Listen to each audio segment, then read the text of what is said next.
There is a silence in the Scarlet Forest that does not belong in nature.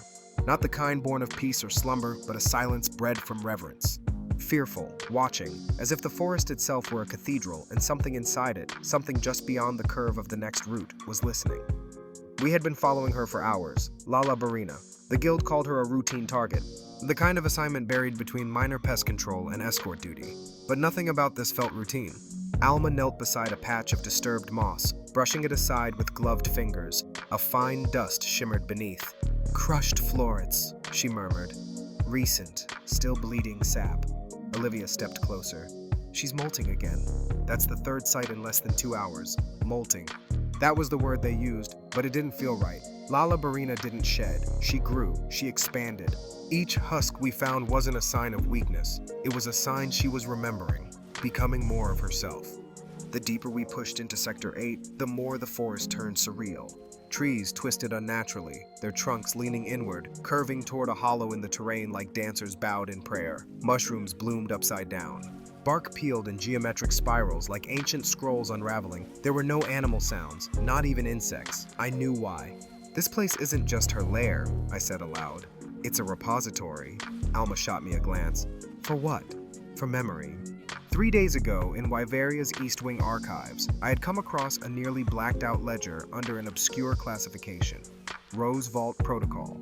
Buried within was a name I hadn't heard since my apprentice years, Barina Cycle, an outlawed theory proposed by a dismissed biologist. The hypothesis was wild, that certain temnocerans weren't just organic beings but cognitive collectors. That through chemical threads, pheromonal feedback, and synaptic mimicry, they could store neurological signatures, thoughts, instincts, entire histories, harvested from the minds of other creatures. In short, they were walking archives. Lala Barina wasn't killing hunters, she was studying them. "Hold up," Olivia said, crouching near a worn hunter's pendant lodged in a tree root. She brushed it clean and turned it over. "Second unit," she whispered. "Rose Barrier Scouts. They were declared lost over a cycle ago." "No," I said. "They were absorbed." All around us, small strands of crimson silk stretched between branches. At first glance, they looked decorative, natural, but closer, far closer, they pulsed slightly, like veins. "She threads memories," I said. "Spins them into the forest. That's why this area feels wrong. It's alive, but with the wrong life." Alma exhaled. "You think this whole sector is a memory web?" "I don't think," I replied. "I know." They didn't believe me at first. Not until we reached the next hollow and saw the altar. Not a literal one. No stone, no offerings, but the terrain told the truth. Insects frozen mid-motion in hardened silk. Bones arranged in circles, not human, but placed with deliberate geometry. And at the center, a petrified mask. A guild officer's helm, fused with rose-like bristles, as though the metal itself had grown thorns. We stood in silence. "She's not nesting," Olivia whispered. "She's curating." I nodded slowly. "Which means this isn't a hunt, it's a breach." The guild had sent us in thinking we'd be the solution. 3 hunters, trained, sharp, armed, but I was beginning to see the deeper game. They hadn't sent us here to kill Lala Barina. They had sent us here to find out what she remembered. And if I was right, they already knew about the archive, the vault theory. They had known for years. What they didn't know was how much she had learned. What she had seen through the minds of those she'd consumed. Her web didn't just hold information about hunting patterns or forest migration. It held secrets, political plots, forbidden experiments, the Third Circle's movements, even buried fragments of the old world. She was a threat, not because of her silk or venom, but because she had become the guild's worst fear, a monster who knew too much. We left no footprints. Alma wiped every trail we made. Olivia kept a slow watch for silk marks. We weren't here to fight. Not anymore.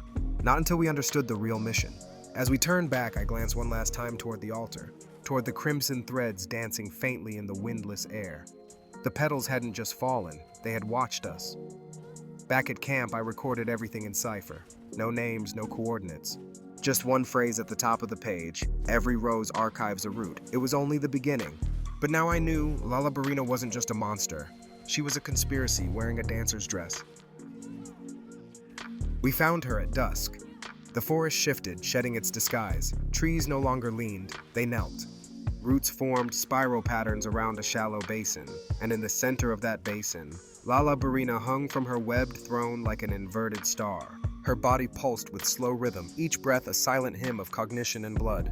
She was beautiful, in the way that rot can be beautiful when you stare long enough.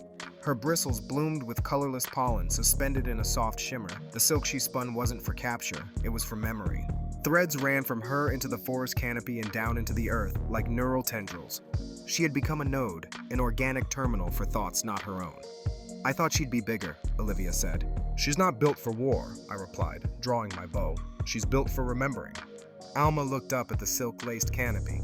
"So how do you kill a living library?" "By erasing the page."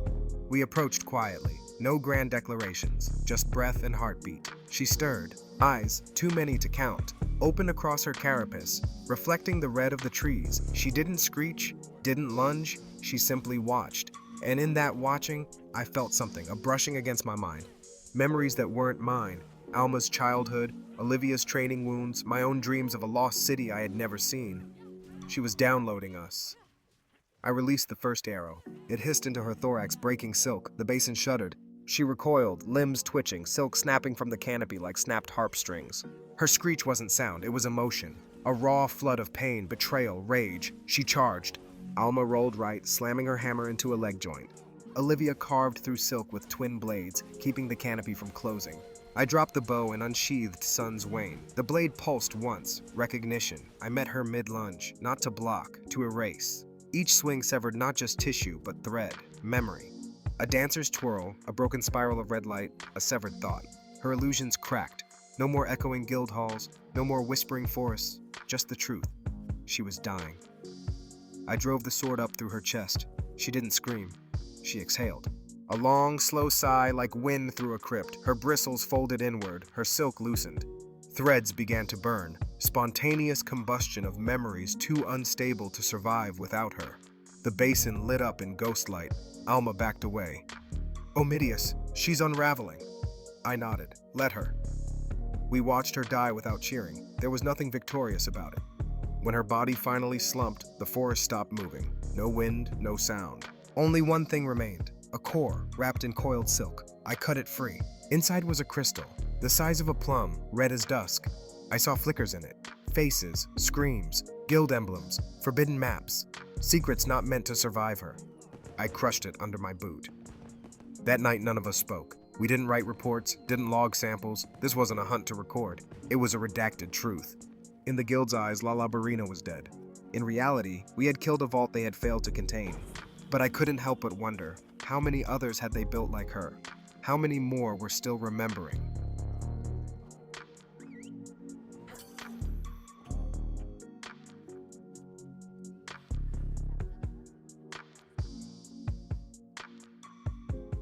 The winds howled low across the amber dunes as Alma Varel, a seasoned hunter and member of the Hidden Archives, examined the branded corpse of a field researcher. The symbol burned into the man's neck was unmistakable, a spiral sun entwined with claws. The sigil of Flame's Wake, long banned by the guild for its link to ancient beast worship cults. Next to the body lay a charred field log. Most pages were ash, but one line remained. Chematrice stirs. When the wind sings through stone, the first temple opens. Behind her, Omidius, a quiet scholar and retired flameblade hunter, traced a clawed footprint in the dust. "These aren't from any small beast. 3 claws, heavy drag, she's awake." "Chematrice," Alma muttered. "A brute wyvern, yes, but also guardian of the Ember Sigil. If this cult is trying to awaken it fully." Omidius looked toward the west. "Then the old myths of the Sunfire Crown are true, and the windward plains will burn." At the far end of a collapsed canyon stood a buried ruin the guild called Archive Hollow, half library, half temple, and fully off-limits. Alma defied that order. Inside, moss-covered murals depicted titanic battles between the Chematrice and a legion of warriors bearing spiral shields. One inscription glowed faintly in the lantern light. "From fire she rose when the stones of breath were opened, and the sky sang red." A set of stone tablets detailed an ancient ritual. Align 3 stones of breath to awaken the wind choir, a resonance chamber hidden beneath the plains. According to the chart, the temple lay beyond the obsidian arch, a ridge in Sector 8, where wind was rumored to whisper in foreign tongues. Omidius frowned. 3 stones, a resonance chamber. This isn't a hunt, it's a summon. The hunt was on. Alma, Omidius, and a third hunter, Rosso, tracked tremors and flare traces across the dunes. Doshiguma tracks veered wide, Chattacabra trails stopped entirely, everything else fled from one direction.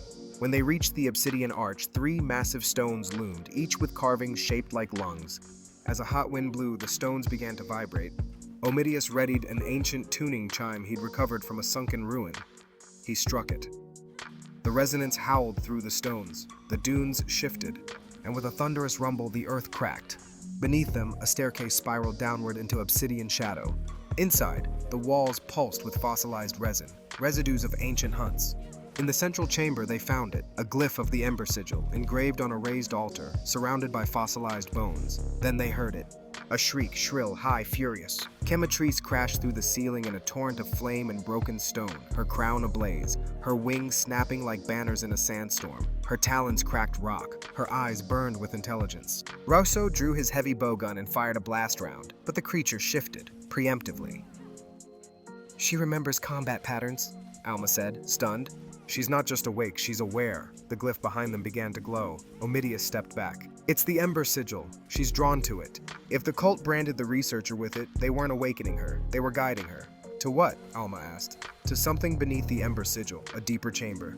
As Chematrice engaged Rosso above, Alma and Omidius opened the altar, revealing a staircase slick with ancient oil.